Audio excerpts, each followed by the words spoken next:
गीता 18 के श्लोक नंबर 62 में भगवान स्वयं कह रहे हैं कि अर्जुन उस परमेश्वर की शरण में जा जिसकी कृपा से परम शांति व शाश्वत स्थान अर्थात सतलोक को प्राप्त होगा।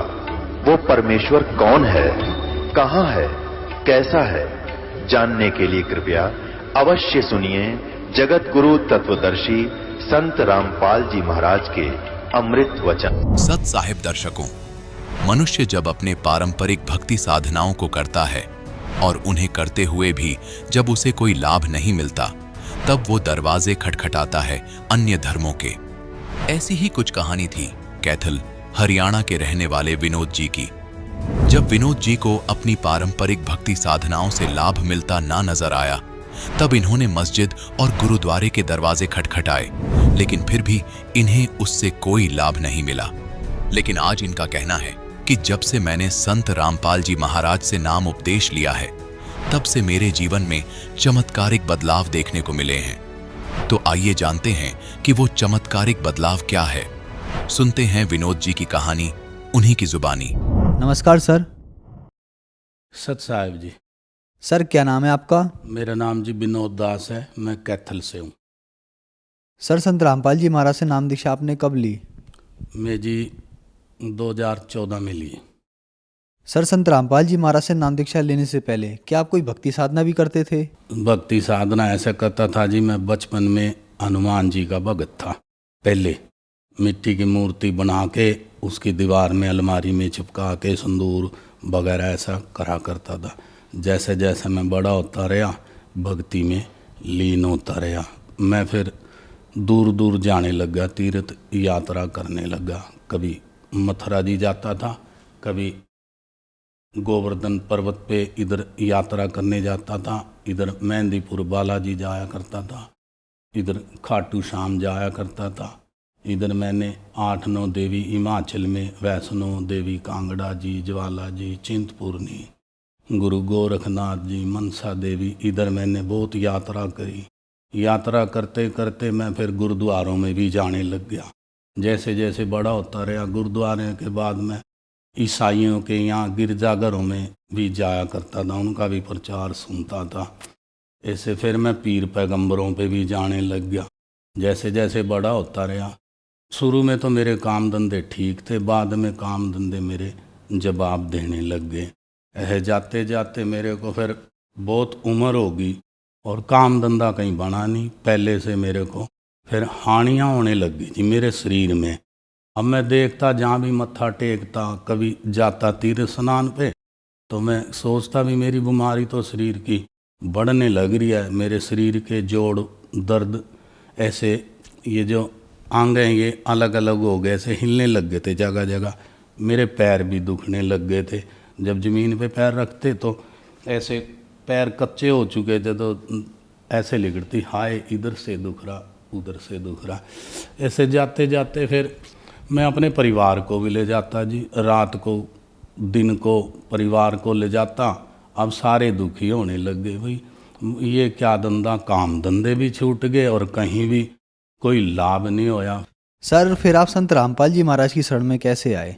एक दिन क्या होया, मैं काम धंधे से आया, आके हमने टेलीविज़न चलाया और रोटी खाने बैठ गया, तो गुरुजी महाराज संत रामपाल जी ये बता रहे उस वक्त कि ब्रह्मा विष्णु शिव इनकी भी मृत्यु होती है, इनके भी माता पिता। हमने कभी ऐसा ज्ञान सुना नहीं भी, ब्रह्मा विष्णु जी शिव की भी मृत्यु होती है, इनका भी जन्म। फिर उस वक्त मेरे को यहाँ चोट लगी भी, भाई इस सत्संग में इस गुरु जी के में कोई ऐसी खास बात है। फिर अगले दिन फिर वो थोड़ा सा देख पाया था मैं, कोई 10-15 मिनट, 10-1 मिनट का। अगले दिन फिर हमने चलाया तो फिर गुरुजी का वो कड़ी जो रह गई थी वो आई। उस दिन के बाद जी हम फिर गुरुजी का सत्संग हमने 1.5 पौने 2 महीने ऐसे देखा। गुरुजी का ज्ञान आ गया भी, संत रामपाल जी का भाई पूर्ण परमात्मा तो ये आ गए, और हम टेलीविज़न पे गुरुओं की जांच कर रहे हैं भी कौन सा गुरु अच्छा है, किसका ज्ञान अच्छा है। तो जब परमात्मा का हमारे को ज्ञान होया, संत रामपाल जी पूर्ण परमात्मा आ चुके और कई हमने ऐसे सत्संग देखे जिनमें मुर्दों को जीवित परमात्मा करते हैं, और ऐसी ऐसी बीमारियां जो जिनका इलाज अस्पताल में कहीं भी नहीं, वो परमात्मा से, संत रामपाल जी से नाम लेके ठीक होने लग गए हैं। तो फिर एक दिन हम गुरु जी की शरण में चले गए, संत रामपाल जी की शरण में। ऐसे पूछते हो भाई कहाँ है ये बरवाड़ा, हमको ये भी नहीं पता था भी बरवाड़ा है कौन सी दिशा में, कहाँ है। पूछते हम चले गए, वहाँ जाके गुरु जी के भक्तों से मिले, वहाँ नामदान लिया, माथा टेका, और वो दिन है, आज का दिन है। अब हम परमात्मा से जुड़े हुए हैं। सर, हमने सुना है कि जो भी श्रद्धालु संत रामपाल जी महाराज से नाम दीक्षा लेते हैं उनको बहुत सारे लाभ प्राप्त होते हैं। तो क्या संत रामपाल जी महाराज से नाम दीक्षा लेने के बाद आपको भी कुछ लाभ प्राप्त हुए? हाँ जी सर जी, हमारे को बहुत अच्छा लाभ प्राप्त हुआ। आपने ये बहुत अच्छी बात पूछी कि जब मैं तीर्थ स्नान करने जाया करता था, यात्रा करते करते मेरा शरीर डैमेज हो गया। मेरे अंग जो थे वो हिलने लग गए थे, ज़मीन पे पैर रखना दुर्बल हो गया था, काम धंधा तो कहाँ बने था, हम कंडम हो चुके थे सारे परिवार में, कभी कोई बीमार कभी कोई बीमार। मेरे ये पैर ज़मीन में रखे नहीं जाते थे, कंकर बहुत ज़्यादा चुभते थे, कच्चे हो गए थे। तो हम जब गुरु जी से जुड़े, हमने गुरु जी का जल प्रसाद लिया, और जो घर में यहाँ संत रामपाल जी का जोत जगाई मालिक की, फिर हमारे ये शरीर के अंग ठीक होने लग गए।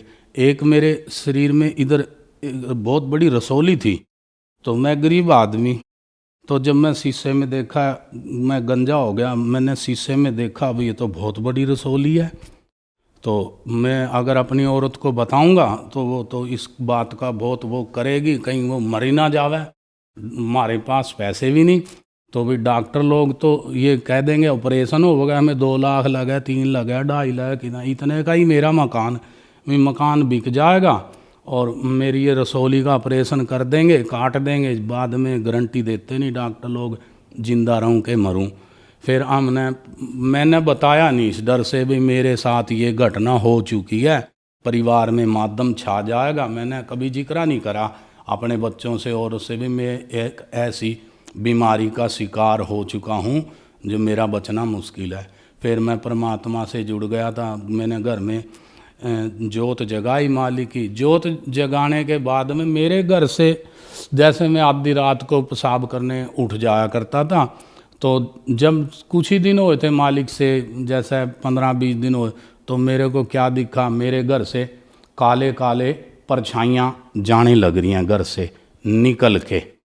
कोई काले काले मनुष्य जैसा कोई भूत प्रेत होते, कोई शैतानी आत्मा होती, तो वो घर से जाने लग रही हैं दबादब। जैसे मैं जोत जगा दिया करता, मैं बहुत सारा घी डालता था, जोत का मेरे को बड़ा शौक था। फिर जब हम गुरु जी का जो पहला मंत्र दिया, गुरु जी का जाप करने लगे, फिर मेरे को दूसरा सतनाम मिला। ऐसे हम जाप करने लगे। आज देख लो मेरे सिर में कोई रसौली नहीं, आज भी वो रसौली का निशान रह गया है। बिना ऑपरेशन के मैं आज ठीक ठाक हूँ। मैंने कभी कोली 1 रुपए की भी नहीं ली इस रसौली के उसमें, जबकि मेरा बहुत बड़ा ऑपरेशन होना था। संत रामपाल जी महाराज की कृपा से आज मैं ठीक हूँ। वो धरती पे पूर्ण परमात्मा आए हुए हैं। तो एक दिन वहाँ बीमार होने लग गया जी, मेरा नाम खंड हो गया, मैं बीमार होने लग गया। तो फिर एक दिन दोपहर के 2 बजे और 3 बजे का समय था, 2 से 3 बजे का समय जो था, उस वक़्त मैं सोया पड़ा। गुरुजी आए, मेरा एक तरफ लोहे का पलंग है और इधर मैं बीमार पड़ा हूँ, और इधर गुरुजी एक पलंग पे आके बैठ गए। मैं उठा अकेला, मेरे बच्चे बाहर थे। मैं उठा, मैं कहा है गुरुजी आप? तो मैंने ऐसा उठ के, मालिक पहले ये बताओ मेरे को भाई आप क्या खाओगे, आप क्या खाओगे? कोई बहुत बढ़िया फल ले आता हूँ मैं, या कोई बहुत बढ़िया मिठाई ले आऊँ, बहुत बढ़िया सब्जी ले आऊँ मालिक, और मैं बहुत अच्छा खाना दाना बनवाता हूँ, अभी आप क्या खाओगे? गुरुजी बोले भाई बेटा मैंने कुछ नहीं खाना, मैं तेरे पास थोड़ी सी देर के लिए आया हूँ तेरे को दर्शन देने। तो गुरुजी ने मेरे को पिछले जन्म की, जब काशी जी के अंदर परमात्मा 620 बरस के लगभग कबीर साहब अपने ओरिजिनल रूप में परमात्मा आए हुए थे, तो उस वक़्त परमात्मा से मैं कभी नाम लिया था मालिक से। उस समय में मालिक ने मेरा ऐसे करके पिछला जन्म दिखाया। जब मैं बैठता था तो मेरे सिर के बाल, ये लटां थी मेरी यहाँ तक। जब मैं ज़मीन पे बैठता था ऐसे मेरी लटां थी, चौंकड़ी मार के बैठता था मैं, हाथ जोड़ के ऐसे परमात्मा की भक्ति करा करता था। और मेरी ये सफ़ेद दाढ़ी थी, ऐसे ये दाढ़ी थी, बड़े बड़े मूँछ थे सफ़ेद बाल के, आँखों के भी ये मोटे मोटे सफ़ेद बाल ऐसे ऐसे। तो मैं एक ऋषि था, धोती और कुर्ता बांधता था ऐसे, वो मेरे को मालिक ने दिखाया।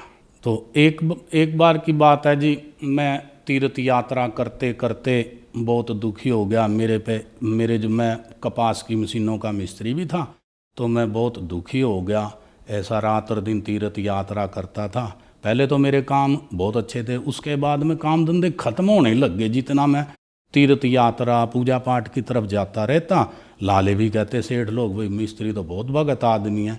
ऐसे जाते जाते मेरे पास इतनी गरीबी आ गई, खाने को दाने नहीं और चाय पीने को कुछ पैसे भी नहीं, ना घर में चाय पत्ती। तो मैं क्या करता था जी, इतनी गरीबी आ गई, तीर्थ यात्रा नहीं छोड़ा करता था मैं। बिना मीठे के, बिना दूध के, मेरी लड़की वो कहती पापा चाय। मैं कहा बेटे देख, ना तो पैसे अगर आज उधार ले लेंगे फिर कल को देने पड़ेंगे, कल नहीं हफ्ते 10 दिन बाद फिर मांगेगा देने पड़े। तो ऐसा कर बेटे, चाय की पत्ती उबाल कर वही पी लेंगे ठंडी करके। तो ऐसे करके हम चाय बिना मीठा, बिना दूध के, पत्ती के हम चाय पिया करते थे। मैं देवताओं के तीर्थ स्नान करने जाता था। मेरे को ना कोई पैसे की लाभ होया और ना ही कोई मेरा काम धंधा बना, बल्कि जिनसे मैंने पैसे टके लेने थे वो भी मेरे पैसे टके मार गए। मेरे को नुकसान के अलावा और कुछ नहीं होया। अब मैं परमात्मा से जुड़ा हूँ तो मेरे बच्चे भी काम धंधा करने लग गए हैं थोड़ा बहुत, मेरा भी काम धंधे की स्थिति ठीक हो गई है। ऐसे करके आज मैं बिल्कुल स्वस्थ हूँ, अच्छा हूँ, अपने परिवार को ठीक ठाक से चला रहा हूँ। मैं जी संत रामपाल जी पूर्ण परमात्मा की नाम लेने के बाद में उनकी कृपा से आज मैं बिल्कुल ठीक ठाक हूँ। ना मेरे को कोई रोग है, ना कोई बीमारी है, और घर का भी पालन पोषण ठीक ठाक से चल रहा है। और लाभ जी ऐसा है कि मेरा लड़का है वो मंजी पे पड़ा था, मंजी पे पड़ा रहता था। अब डॉक्टरों को दिखाते, डॉक्टरों के बड़े बड़े अस्पताल में चक्कर मारने पड़ते हैं, मिलता जाता कुछ नहीं, गोलियां कुछ दे देते हैं और बीमारी कोई है दवाई कोई। अब खाए गए बच्चा मेरा मंजे पे पड़ चुका था, मोहल्ले में सबको पता है। उसकी पागलों जैसी हरकत हो गई थी, शरीर हो गया था और डैमेज हो गया था, सारे अंग शरीर दुख गए थे। क्योंकि मैं परिवार को खींचता था, भाई चलो भाई तीर्थ यात्रा करते हैं, आज गोगा जी जाएंगे, आज रामदेवरा जाएंगे, है जी, आज मेहंदीपुर बालाजी, खाटू श्याम, इधर में जाता रहता था। और जब परमात्मा से मैं जुड़ा, उनसे भक्ति ली, मैंने बच्चों को नामदान दवाया। आज मेरा बच्चा जो मंजे पे पड़ा था, आज मेरा लड़का करीब 24-25 साल का है और वो मंजे पे पड़ा रहता था। चलना फिरना मोहताज, उसकी याददाश्त भी ख़त्म हो चुकी थी, बिल्कुल बावड़ा सा हो चुका था, अंग दुखते थे, ये गोड्डे के जोड़ ढकने अलग हो चुके थे ऐसे ऐसे। एक बार दिखाने लगा तो दोनों जोड़ ऐसे ऊपर की जो ढक्कन होते हैं गोड्डे के, वह ऐसे ऐसे हिला रहा वो जो मालिश करने वाला। वो कह रहा है ये तो ढक्कन तो इसके अलग हो रहे हैं, ये क्या हो गया भाई। वहाँ भी ऐसा कुछ खाया भी नहीं, कुछ करा भी नहीं, वो दवाएँ ले लेते हैं। कभी तेल ताल मलस दे रहो, दो मेरे बस का तो है नहीं, कोई डॉक्टरों को दिखाओ। फिर हम कुछ दिन बाद गुरुजी से नाम लिया, मेरा बच्चा ठीक हो। गुरुजी से हमने प्रार्थना लगाई, गुरुजी से एक बार नाम दिलवाया। नाम दिलवाने के बाद में मेरे लड़के के यहाँ एक काला सा इतना बड़ा कोई चीज़ निकली, उसके ऊपर बाल शरीर के अंदर से ऐसे ऐसे निकले। संत रामपाल जी के वहाँ लेके गया जी, वो पूर्ण परमात्मा धरती पे आए हैं। तो मैं लाइन में लगा के ले गया। गुरुजी ऐसे आशीर्वाद देते हैं सबके ऊपर, ऐसे बेटा भक्ति करना, ऐसे चलते रहते हैं हम, ऐसे सिर कर लेते हैं। तो मेरे बच्चे के सिर पे गुरुजी ने हाथ रखा। मैं गुरुजी मेरी प्रार्थना, बोले वहीं रुक गए, कोई बोलो भगत जी। तो मैं कहा मालिक ऐसा है, अभी हम नाम लेके गए हैं, कोई 15-20 दिन हुए हैं और इसके शरीर में से ये यहाँ से ये निकल गया, यहाँ से ये निकल गया। और मेरे बच्चे कहते हैं भाई ये तो पागल हो गया। मैं कहा बेटा अगर ये पागल हो गया बच्चा तो मैं तो मकान बेच दूंगा, फिर मैं अस्पताल में पैसे लगा दूंगा, किराए पे फिरना। तो मैं कहा गुरुजी ये यहाँ ये लिकड़ गया। गुरुजी ने क्या दिखाओ कहाँ है। मैंने पहले ही पैंट नीचे कर रखी थी, कमीज ऊपर कर दी। मैं कहा गुरुजी यहाँ ये इतना बड़ा निकल गया। और ऐसे गुरुजी ने हाथ फेरा, ऐसे ऐसे करके हाथ फेरा, कह जाओ बेटा ठीक हो जाएगा। सिर पे हाथ फेरा, बोले भक्ति करिए बेटा, जा ठीक हो जाएगा। हम आश्रम से बाहर आए हैं, वो मैं देखता हूँ कहाँ गया, मैं कहा दिखाइए बेटा। वो देखा तो वो सिर्फ एक काला सा निशान रह गया, वो तो अंदर ही चला गया जो भी सौदा था, जिसको देखते मेरे शरीर के बाल खड़े हो जाते, आज भी याद करता हूँ। सर, संत रामपाल जी महाराज से नाम दीक्षा लेने के बाद आपको बहुत सारे लाभ मिले। यहाँ एक विचारणीय विषय ये है हमारे दर्शकों में कि आपने बताया कि आपने चारों धाम की यात्रा गई, आपने इतने तीर्थ किए कि बताना भी बहुत यहाँ मुश्किल हो जाएगा। मैं सारे दिन में बता नहीं सकता। आपको और आपके बच्चों को और आपकी पत्नी को इतने तीर्थ किए कि आप लोगों का शरीर भी खराब हो गया तीर्थ करते करते। लेकिन उन सारे तीर्थों करके आपको लाभ नहीं मिला, लेकिन आप संत रामपाल जी महाराज की शरण में आए, आपको बहुत सारे लाभ मिले। तो यहाँ विचारणीय विषय ये है कि इतने सारे तीर्थ करने के बाद भी वहाँ आपको लाभ नहीं मिलता है, और फिर आप लोग संत रामपाल जी महाराज की शरण में जाते हैं, उनको लाभ मिल जाता है। इसके पीछे क्या कारण है? संत रामपाल जी जो आपको मंत्र देते हैं, भक्ति देते हैं, वेद शास्त्रों के अनुसार जो वेद शास्त्रों में लिखा हुआ है मंत्र, उनको जाप करने से हमारे को लाभ होते हैं।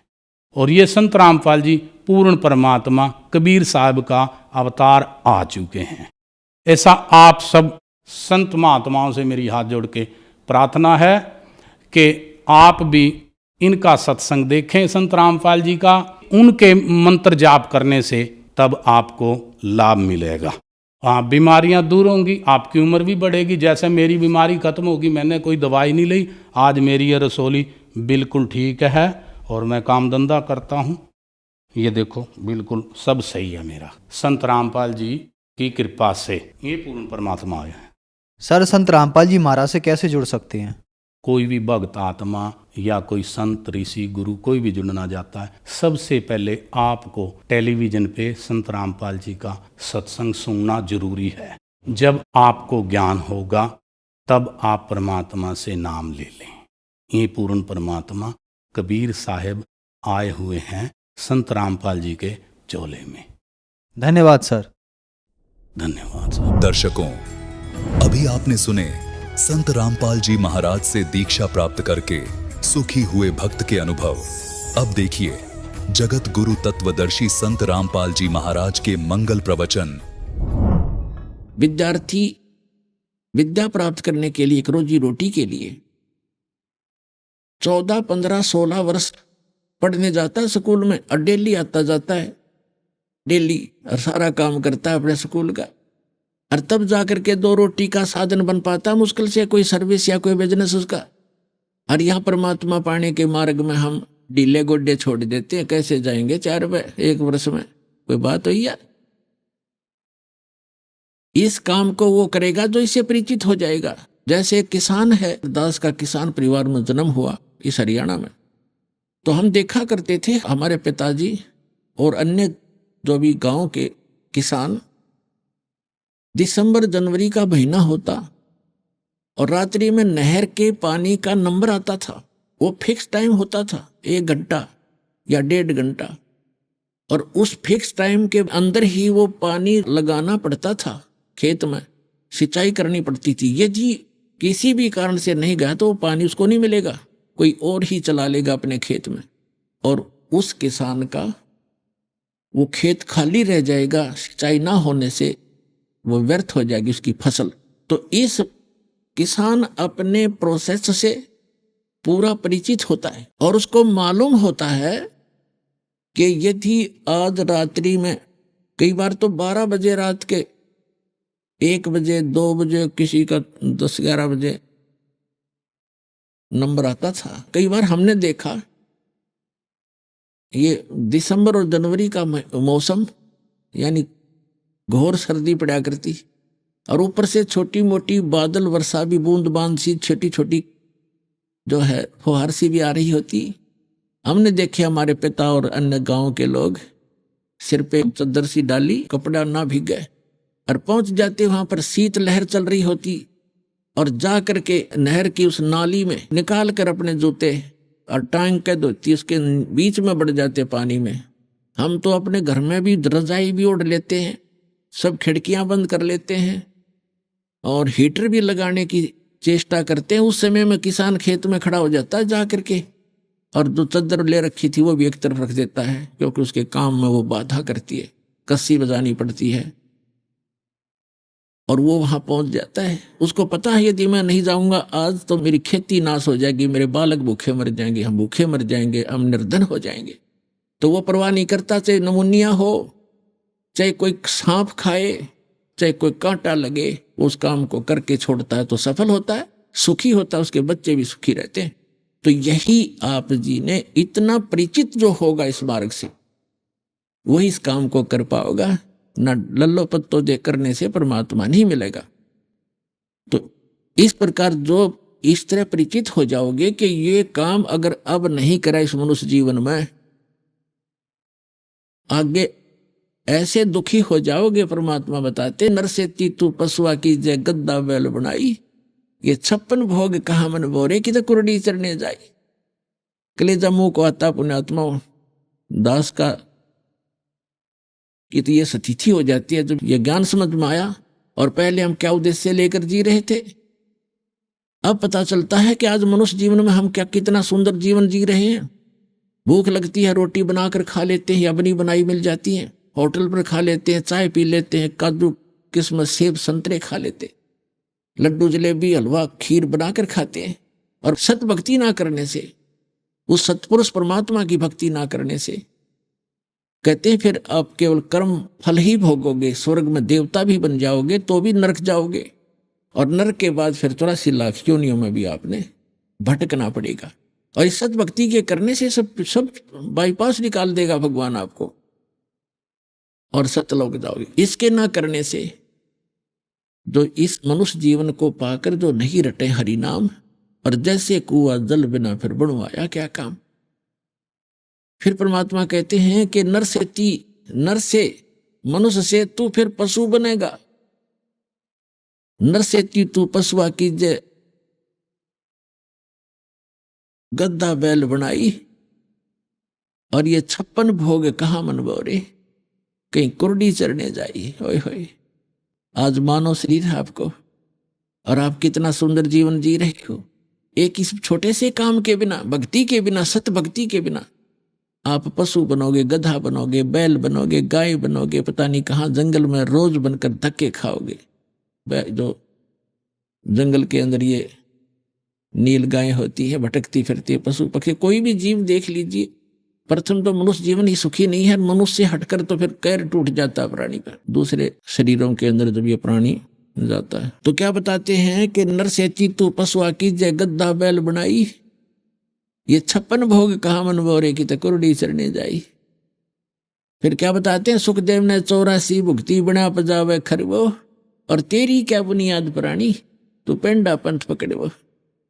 परमात्मा कहते हैं कि सुखदेव ऋषि ने सत भक्ति ना करने से, वो भक्ति भी करते थे, ऋषि भी कहला रहे थे, और फिर भी 84 लाख योनियों में गधे की योनि प्राप्त करके, पजावा एक स्थान होता था, मैदानी भट्ठा, उस मैदानी भट्ठे में पक्को पजावा बोलते थे, ईंटें पकाते थे, तो बहुत ऊंचा हो जाता था, और उसके ऊपर नीचे से कच्ची ईंटें ले जाते, गधे पर ऊपर उतारते, वहां से पक्की डाल के गध नीचे लेकर आता, और उसकी कमर टूट गई थी, कमर यानी गध जख्म हो जाते हैं। फिर वो अपना घास चरने के लिए जंगल में छोड़ देता कुम्हार, उसको घर पर घास भी नहीं डालता, और फिर कौवा आता उसके जख्म पर चोंच मारता है, और उस जख्म के ऊपर फिर अगले दिन सुबेरे कुम्हार उसके ऊपर थैला रख देता, बोरा, और फिर उसको सारा दिन उस जख्म के ऊपर रेत गिरता है, रेत में फिर ऊपर जख्म के रगड़ लगती है चलते समय ईंटों की, और उसको इतनी पीड़ा होती है, आंखों से पानी गिरता है, लेकिन वो टस से मस नहीं हो सकता, अपने कर्म भोग रहा होता है। तो पुण्यात्मा कलेजा फट जा आदमी का, जब आपका नशा उतर गया, इस काल की भांग का नशा ना हो, क्योंकि होने ना देता, इतनी जगह इतना धक्का लगन नहीं देता, क्योंकि इसने नशा करा रखा है। कबीर ये माया अटपटी सब गटा नड़ी, और किस किस ने समझाऊं या कुएं भांग पड़ी। तो परमात्मा याद दिलाते हैं कि सुखदेव ने 84 भुक्ति 84 लाख योनियों में धक्के खाए, और बना पजावे खरवो, पजावे के ऊपर कुम्हार के पजावे पर खर माने गधा बना। सुखदेव ने 84 भुगती बना पजावे खर वो, और तेरी क्या बुनियाद प्राणी, तू पेंडा पंथ पकड़े वो। ऐसे ऋषियों की ये हालत हुई। ब्रह्मा विष्णु महेश भी जन्म मृत्यु में है, और अन्य ऋषि भी कहते हैं ये भी सुर नर मुनि जन 33 करोड़ी, ये बंदे सभी काल की डोरी। काल की ही भक्ति करके काल के ही जाल में रह गए। काल का जो जाल है वो अटल है, जन्म और मृत्यु सदा रहेगी। तो यहां परमात्मा बताते तेरी क्या बुनियाद पुरानी, तू पेंडा पंथ पकड़े वो। पेड़ा, पेड़ा माने मार्ग, वो मार्ग प्राप्त कर जिससे तेरा जन्म और मृत्यु छूट जावे, उसका छुटकारा हो। तो यहां परमात्मा याद दिलाते हैं भजन करो उस रब का जो दाता है कुल सब का। भजन करो उस रब का जो दाता है कुल सब का। वो कौन है? वो तत्ब्रह्म, वो परम अक्षर ब्रह्म।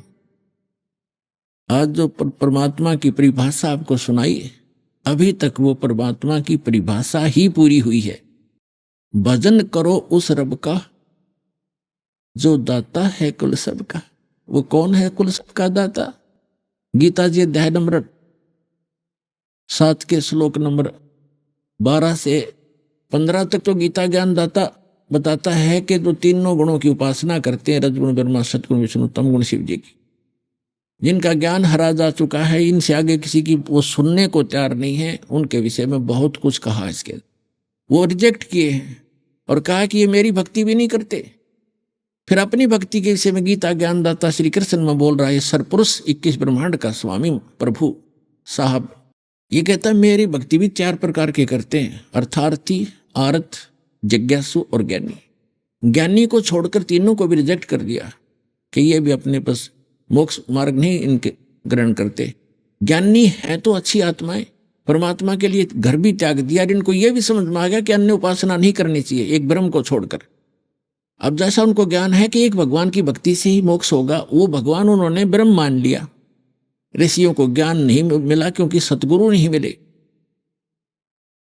गुरु बिन काहू न पाया ज्ञान ना, जो थो था भूसड़े मूड किसाना। गुरु बिन वेद पढ़े जो प्राणी, और समझे न सार रहे ज्ञानी।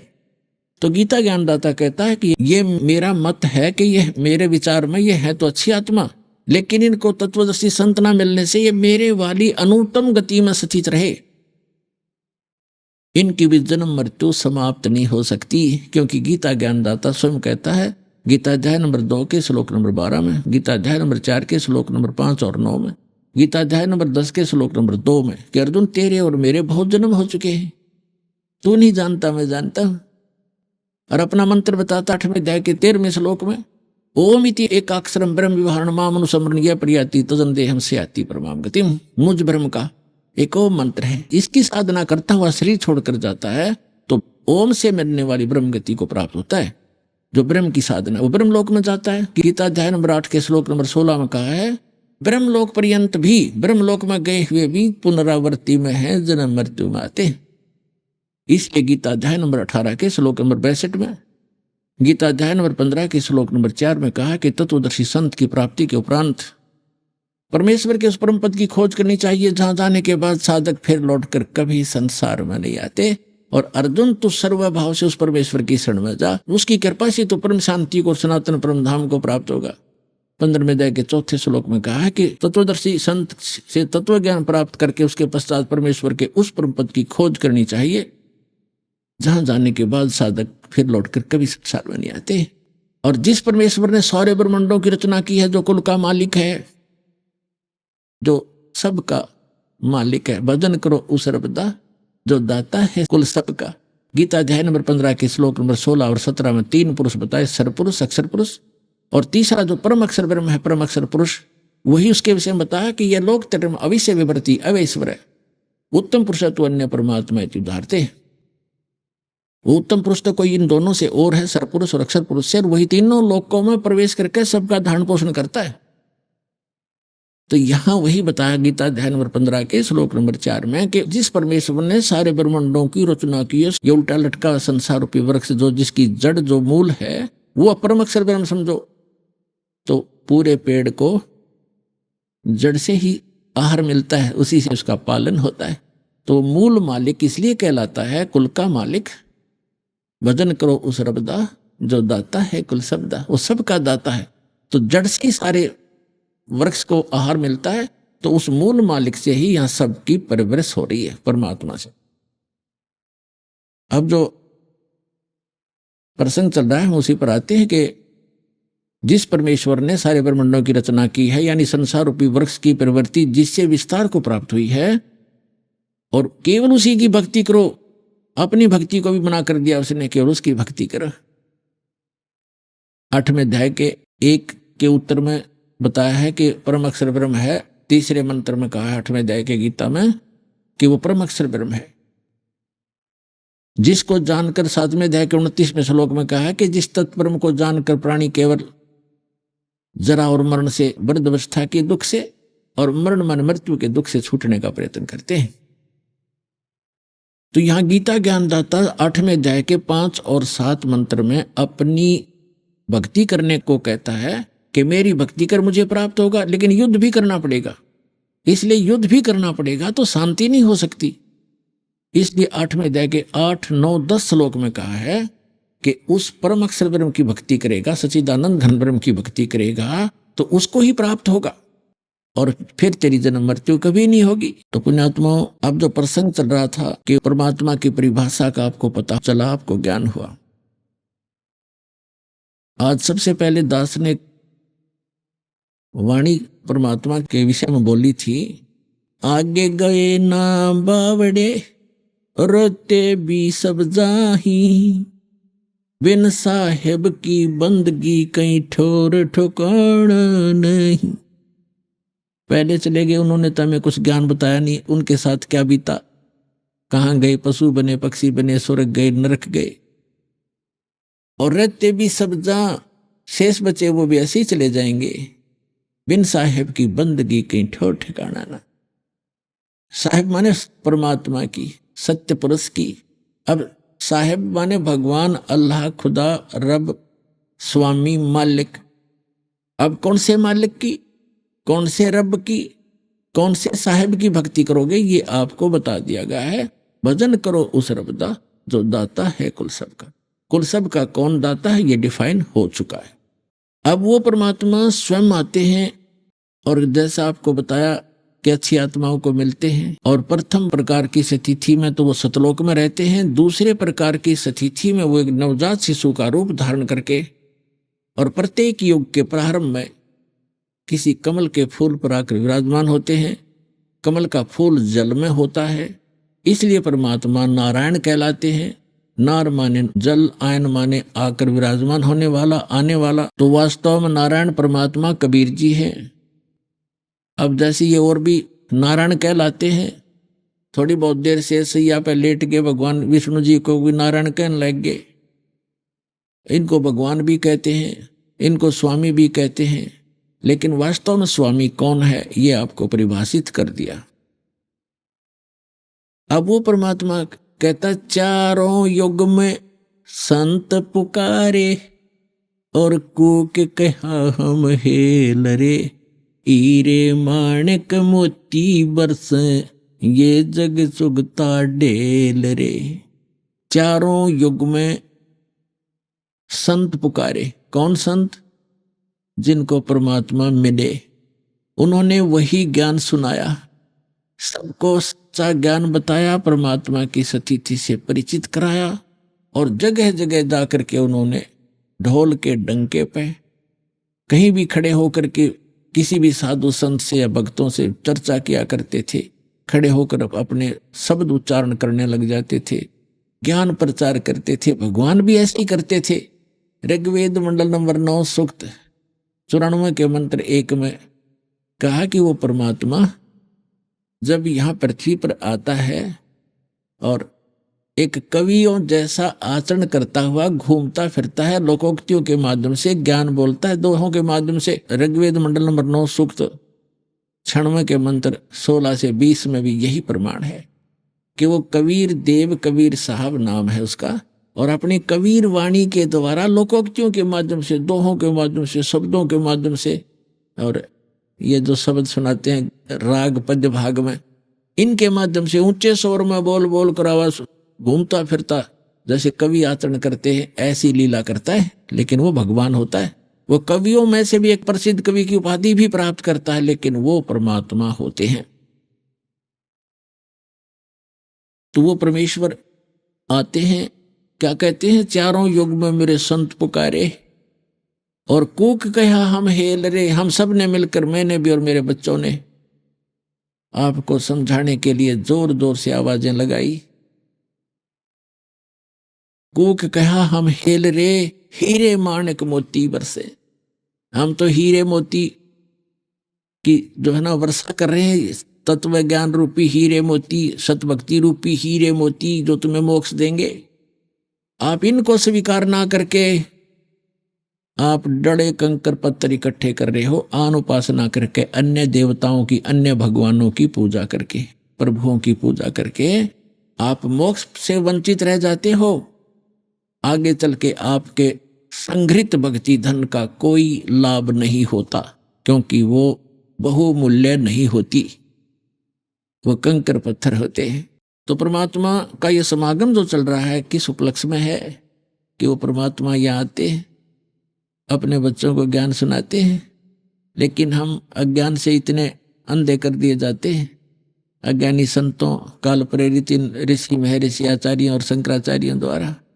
हम पूर्ण परमात्मा की भक्ति ना करके अन्य देवताओं की या अन्य तीर्थ और मूर्तियों की पूजा पर लगे रहते हैं। हम अपने सदग्रंथों से भी अपरिचित होने के कारण भगवान को पहचान नहीं पाते थे।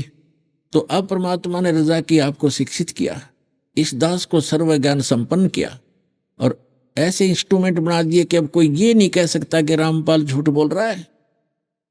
इसलिए सब चुप हैं। अब सबके ज्ञान की खाल तार दी दास ने, सबका ज्ञान दिखा दिया कि ये भी गलत बता रहा है, ये ऐसे बोल रहा है, वेद ऐसे बताते हैं, ये गीता को श्रोधार्य मानता, गीता जी ऐसे बताते हैं, ये ऐसे बताता है।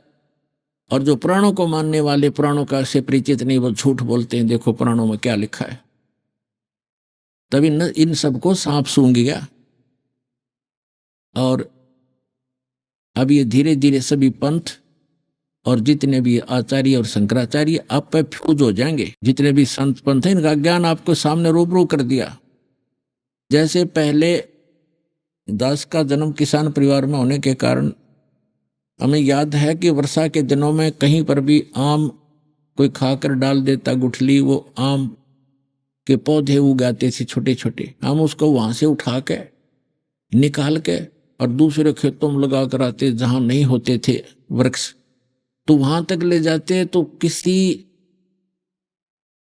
पौधे की मिट्टी हट जाती जड़ों से, तो दूसरा साथी कहा करता तेरा ये पौधा ना उगे, ये लगे नहीं, क्योंकि राम ने जड़ दिखेगी।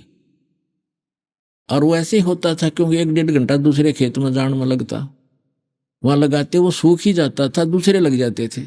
तो पुण्यात्माओं, इन सभी पंथों की और इन सभी मंडलेश्वरों की और गुरुओं की आज जड़ दिखा दी आपको। ये थोड़े से दिन में सारे सूख जाएंगे, कि सारी जनता यहाँ आ जाएगी, ये फ्यूज हो जाएंगे।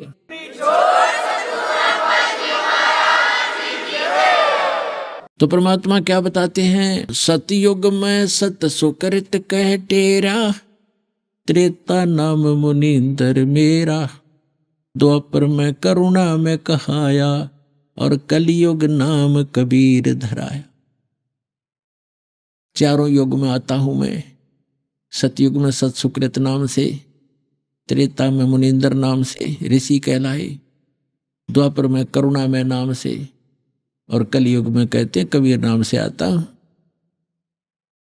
अब सत्सुकृत नाम से जब परमात्मा आए, उस समय एक कमल के फूल पर विराजमान हुए। ये तो उनकी एक स्थायी लीला होती है, प्रत्येक युग में करते हैं।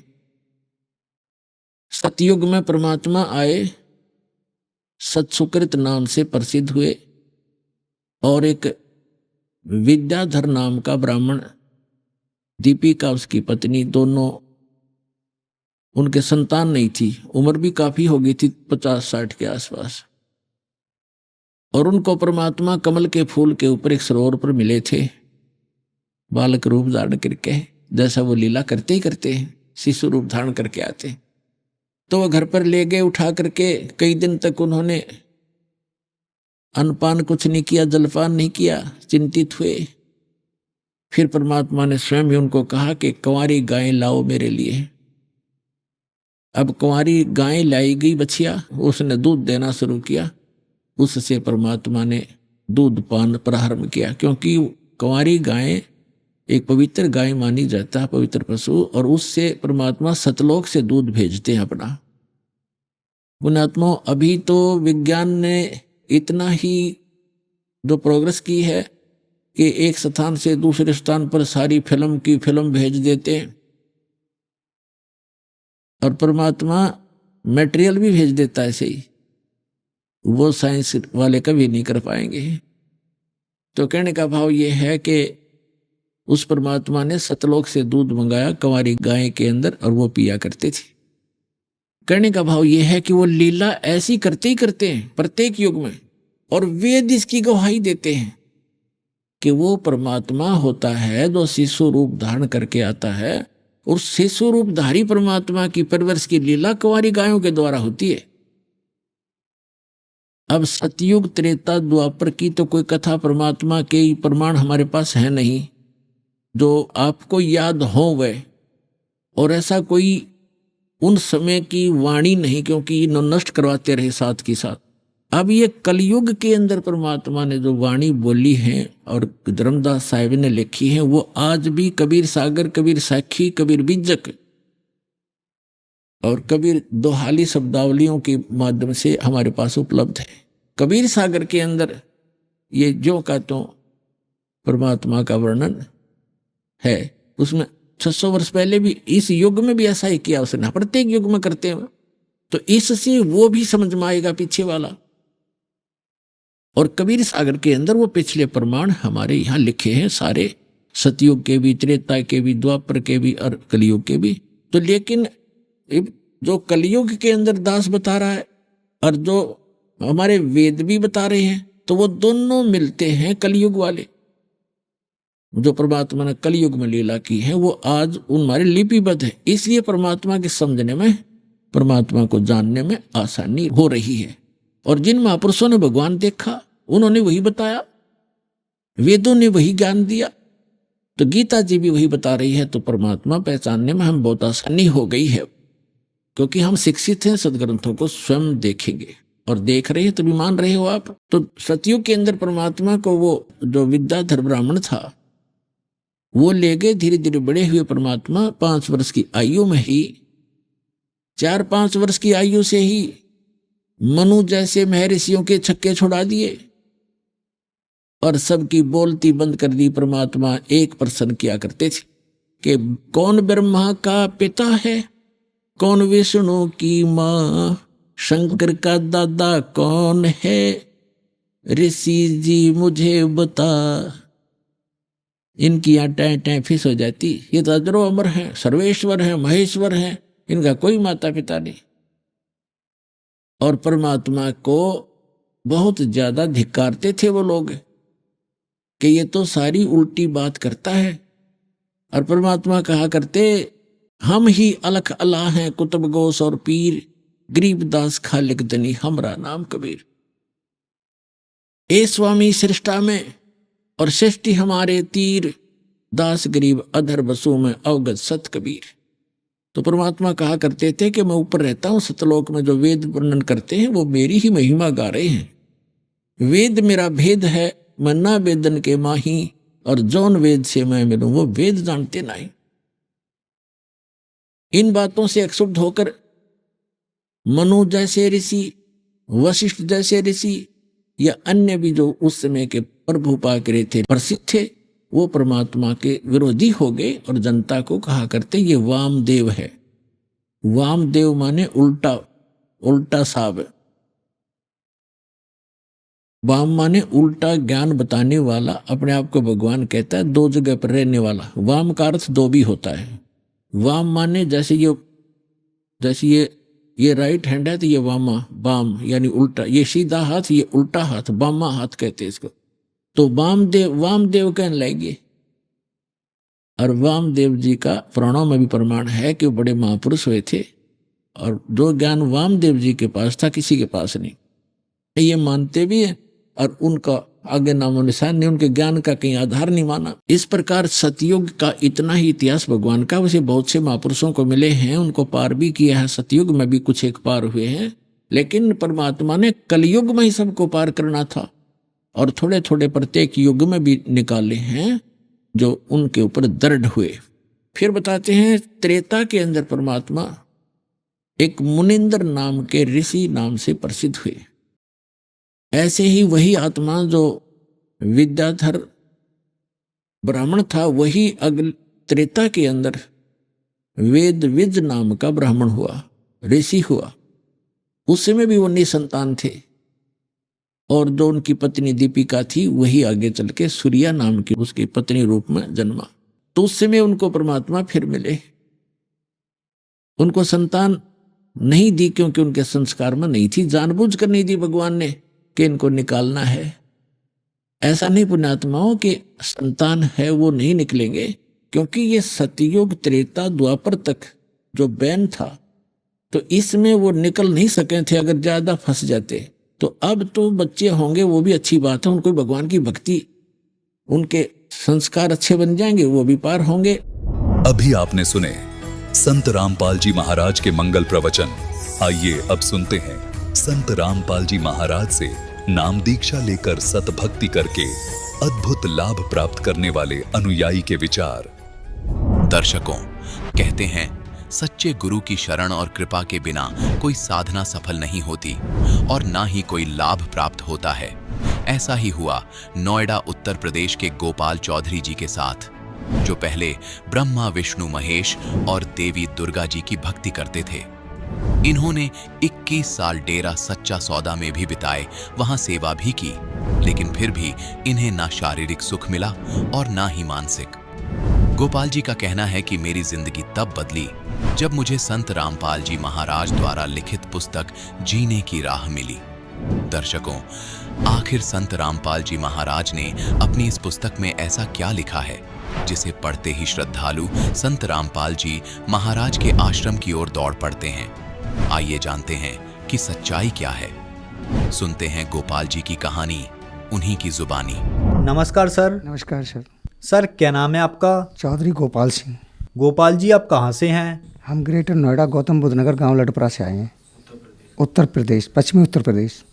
गोपाल जी, संत रामपाल जी महाराज से नाम दीक्षा आपने कब ली? सर जी, हमने 21 मई 2017 को संत रामपाल जी महाराज की शरण में आकर के नाम दीक्षा ली। संत रामपाल जी महाराज से नाम दीक्षा लेने से पहले क्या आप कोई भक्ति साधना भी करते थे? जी हाँ, हम पहले भक्ति साधना करते थे, शेरावाली की भी करते थे, विष्णु की, ब्रह्मा, शिव जी की, गणेश जी, हनुमान जी की, इन सबको ही तकरीबन पूजते थे हम। लेकिन हमें कोई उनसे पूजने से हमें कोई लाभ नहीं है।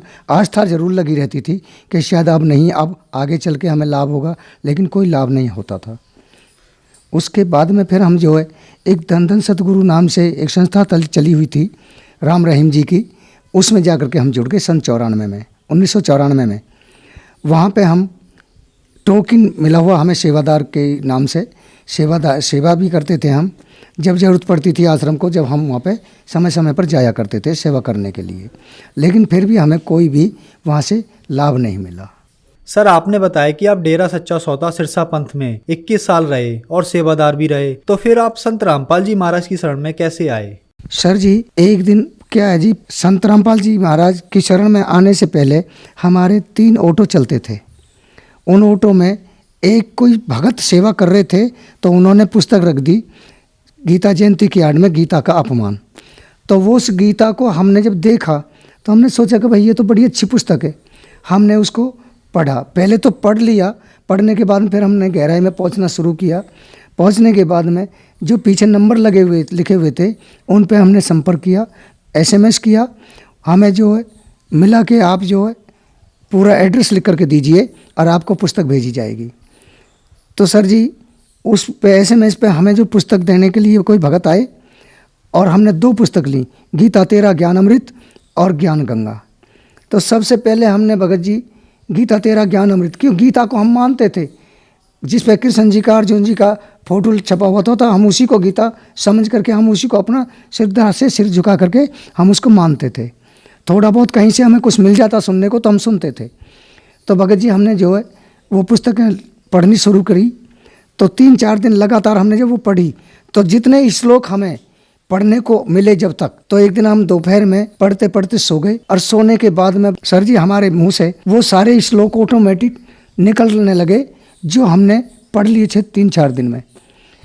उसके बाद में हमें अफसोस हुआ कि भाई हम ये क्या देख रहे हैं।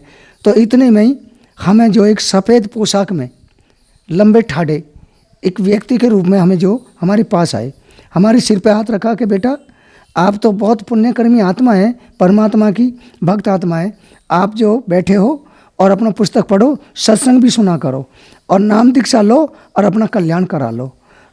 तो सर जी हमें जो उसी समय से ऐसी तड़प पैदा हो गई, ऐसी तड़प पैदा होगी कि हमारा मन ना तो कहीं पे लगता, ना घर में परिवार में कहीं पे भी नहीं लगा। हमने नंबरों पे फिर हमने जो कॉल करी कि जी हमें जो है ये नाम दीक्षा कहाँ से मिल सकती है। तो आगे से जवाब मिला कि आप रहने वाले कहाँ के हैं, कहाँ पे हैं। मान कीजिए हम पश्चिमी उत्तर प्रदेश गौतम बुद्ध नगर ग्रेटर नोएडा से बोल रहे हैं कि तो आपको जो है कौन सा जगह नज़दीक पड़ेगा। तो उन्होंने 2 जगह के नाम लिए, लौनी और बुलंदशहर। हम बोले कि मनकी जी जगह तो दोनों ही बराबर दूरी पे हैं, लेकिन आसान हमें बुलंदशहर पड़ेगा ताकि हम घर से बैठ करके और वहीं पे जाके उतरेंगे, लौनी के लिए हमें दिक्कत पड़ेंगी।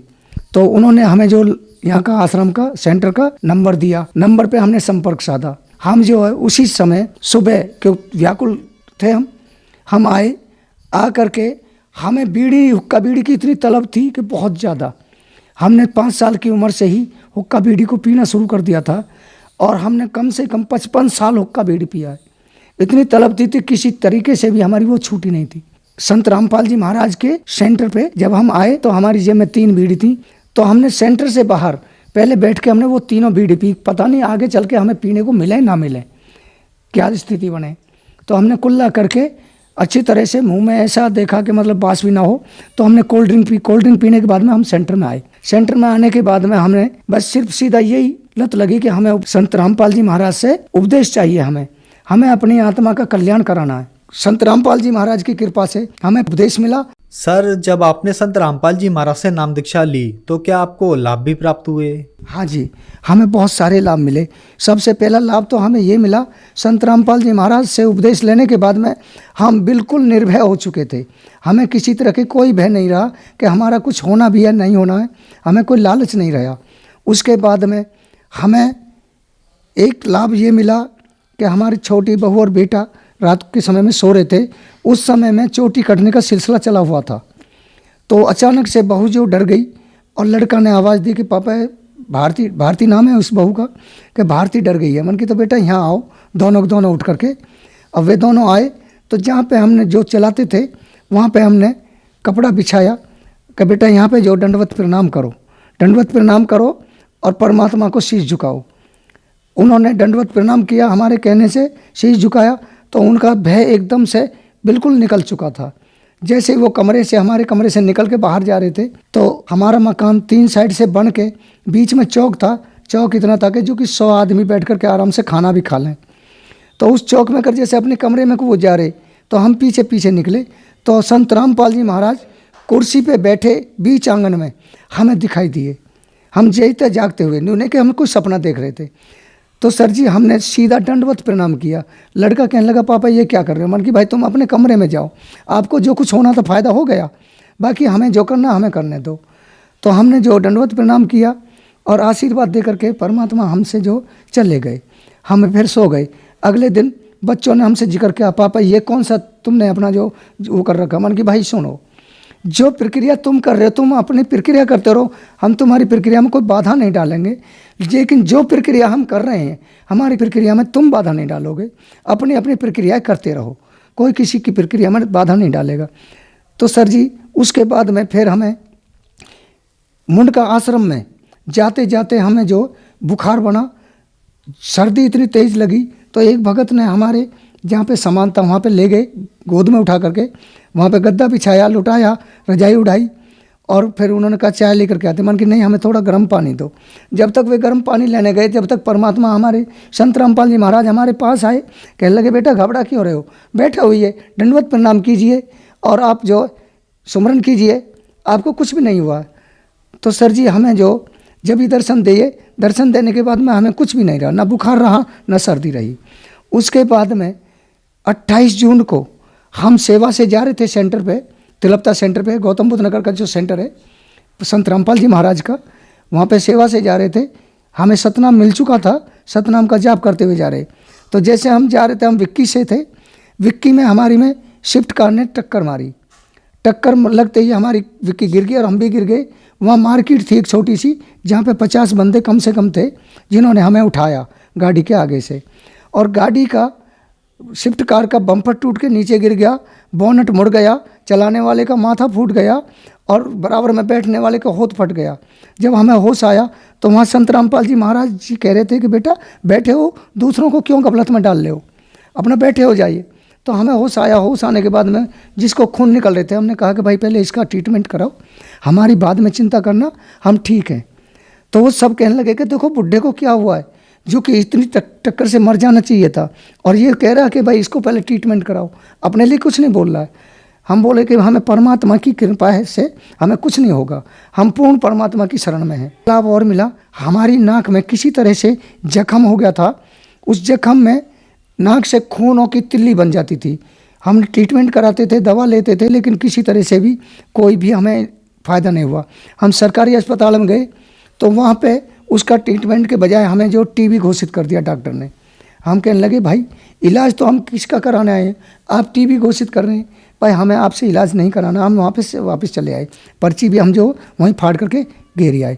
आकर के हम जो सीधे मुंडका गए, संत रामपाल जी महाराज की शरण में जाकर के हमने दंडवत प्रणाम किया कि महाराज आप ही जो भी कुछ हैं, जब इतना हमें सहारा दिया, ऐसे ऐसे एक्सीडेंटों से हमें जीवित बचाया, तो ये तो आपके लिए कुछ भी नहीं है, आप ही हमें ठीक करेंगे, आप ही हमें सब कुछ करेंगे, हम आज के बाद में कोई दवा नहीं खाएंगे। सर जी हमने कोई दवा नहीं खाई, ना कोई कुछ करा, हमारा जभी से नाक का जख्म ठीक हो गया और ना ही हमें कोई टीबी रही। हमने फिर आकर के चेकअप करा तो चेकअप में कुछ भी नहीं, सारा का सारा नॉर्मल रहा। डॉक्टर भी अचंभा मान गए कि भाई जब तो तुम्हें टीबी थी क्लियर दिख रही थी और आज तुम ऐसे। हमने जो संत रामपाल जी महाराज का शुक्रिया अदा किया कि ऐसे परमात्मा हमें कब से पहले से क्यों नहीं मिले, जो कि आज तड़पने के बाद में इतने समय के बाद हमें मिले। तो हम उन्हीं को याद करते रहे और उन्हीं का जाप करते रहे। और हमें तो सिर्फ इतना ही चाहिए कि परमात्मा सदगुरु रामपाल जी महाराज हमें सदा अपनी शरण में ही रखें, हमें और कुछ नहीं चाहिए, हमें सिर्फ मोक्ष चाहिए। सर जैसा कि आपने बताया कि आपको बहुत ज़्यादा नशे की लत थी, आप बचपन से ही नशा करने लग गए थे, तो क्या संत रामपाल जी महाराज की शरण में आने के बाद आपका नशा छूट गया? हाँ जी, नशा तो ऐसा चला गया, हमने मतलब दवा भी खाई थी, बहुत सारे उपयोग भी किए थे, लेकिन किसी तरह से हमें वो हुक्का बीड़ी की लत नहीं छूटी थी। और शरण में संत रामपाल जी महाराज की शरण में आने के बाद में हमें थोड़ा सा 1-2 दिन तो एहसास सा हुआ, जेब में हाथ जाता था, लेकिन गुरुजी का याद आते ही, नाम याद आते ही हमें ऐसा लगता था कि भाई हम तो बहुत बुरा कर्म कर रहे हैं, हमें ये करना नहीं है। तो 2-4 दिन के बाद में हमारा तो बिल्कुल छू मंत्र ऐसा होगा जैसे कि हम पहले से ही नहीं करते थे। सर संत रामपाल जी महाराज से नाम दीक्षा कैसे ली जा सकती है? सर जी चैनल पे शाम को सत्संग आता है संत रामपाल जी महाराज का, और उस सत्संग पे नीचे एक पीली पट्टी चलती है, पीली पट्टी पे कुछ नंबर लिखे हुए होते हैं, उन नंबरों पे संपर्क करें और संपर्क करके अपने नज़दीकी नामदान केंद्र का पता लें और पुस्तक ज्ञान गंगा लें, ज्ञान गंगा को पढ़ें, सत्संग देखें और नज़दीकी नामदान केंद्र पर जाकर के संत रामपाल जी महाराज से दीक्षा लें और अपना कल्याण कराएं। धन्यवाद सर। सच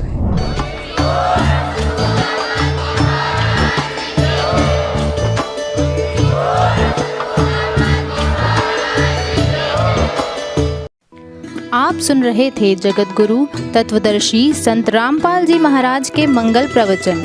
अधिक जानकारी के लिए संपर्क करें।